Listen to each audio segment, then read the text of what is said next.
देश जो है एक बड़े चुनाव के तरफ अग्रसरित है।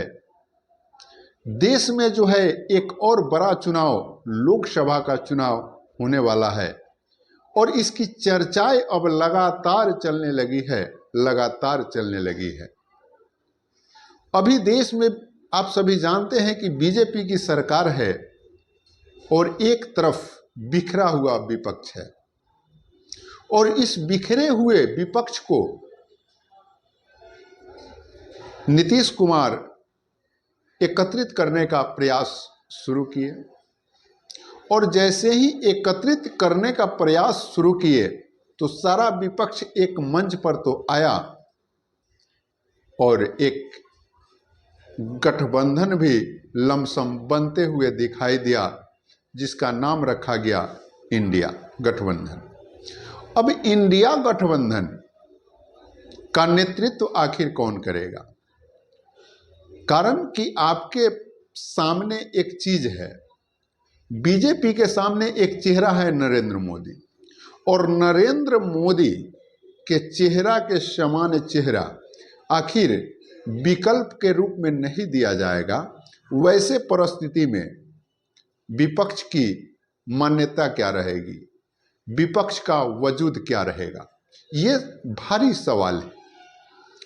तो अब सवाल बनते जाता है। बीजेपी एक तरफ अपने किरतों से पूरे भारत में अपना परचम लहराई है और उनका कुनबा जो है बिल्कुल मजबूती के साथ उनके साथ खड़े हैं,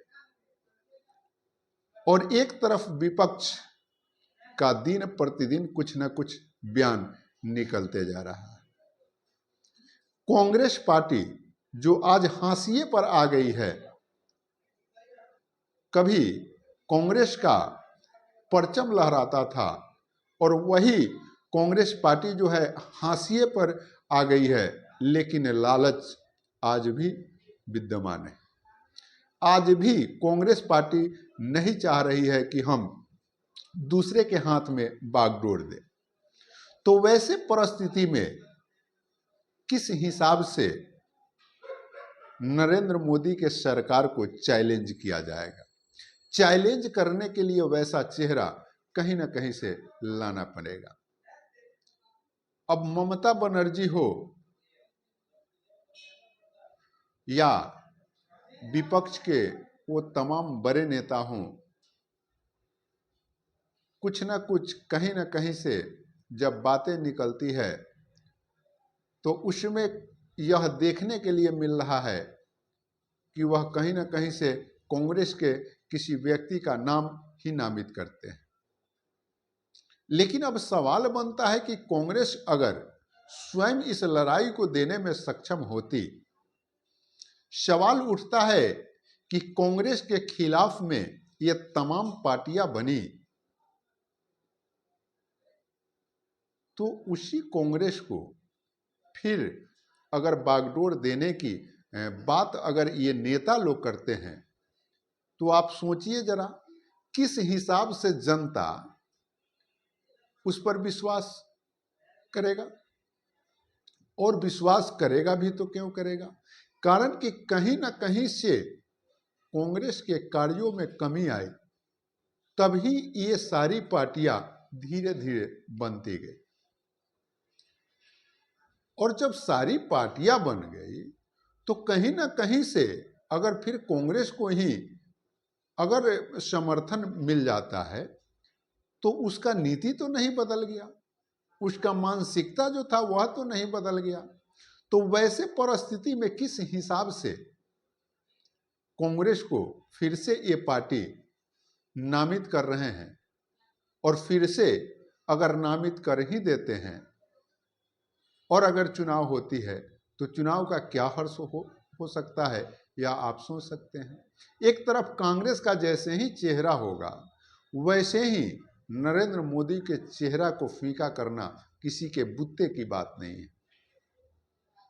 लेकिन एक तरफ नीतीश कुमार जो विकास पुरुष के नाम से जाने गए हैं, भले ही कुछ राजनीति गतिविधियां इधर उधर हुई, लेकिन नीतीश कुमार के विकास कार्यों को, नीतीश कुमार के नीति को, नीतीश कुमार के नियम को कोई चैलेंज नहीं कर सकता है, चाहे वो पक्ष हो या विपक्ष हो। अब जब इतने बड़े नेता, इतने बड़े सोशलिस्ट जब इस इंडिया गठबंधन में है और फिर उसका नाम नहीं रख करके और दूसरे व्यक्ति के नाम को नामित करना, ये कहीं ना कहीं से झलकाता है कि विपक्षी पार्टियों में एकता की कमी है, विपक्षी पार्टियों में नैतिकता की कमी है, विपक्षी पार्टी में एक दूसरे के प्रति जलस की भावना है। और यह तमाम भावनाएं जब तक विद्यमान रहेगी तब तक आप सोचिए किस तरह से एक मजबूत शासन पद्धति को आप उखाड़ने का, उससे लड़ाई लड़ने का सोच रहे हैं। यह दुर्भाग्य होगा इंडिया गठबंधन का अगर नीतीश कुमार को नामित विपक्षी नहीं करते हैं, तो वह हश्र, हमें जहां तक समझ में आता है कि जो विपक्ष का हश्र वर्तमान समय में है, इससे भी बड़ा हश्र होने वाला है विपक्ष का अगर एक मजबूत चेहरा नरेंद्र मोदी के सामने प्रस्तुत नहीं किया गया।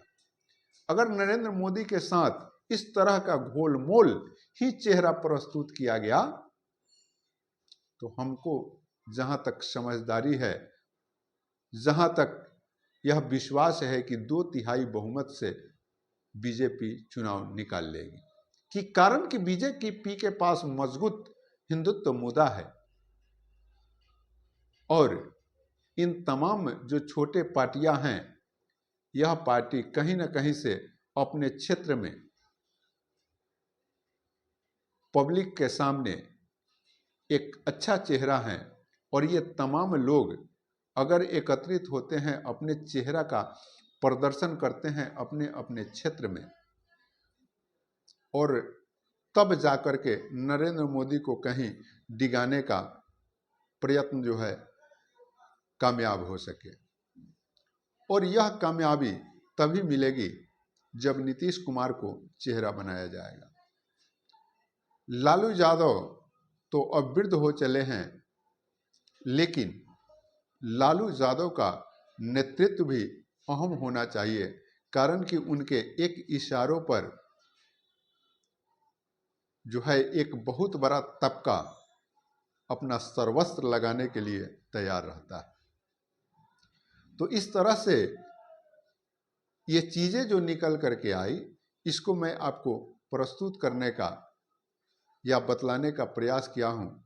आखिर मेरा जो सोच है, मेरा जो विचार है, वह कैसा है, कमेंट सेक्शन में लिख करके ज़रूर बतलाइएगा।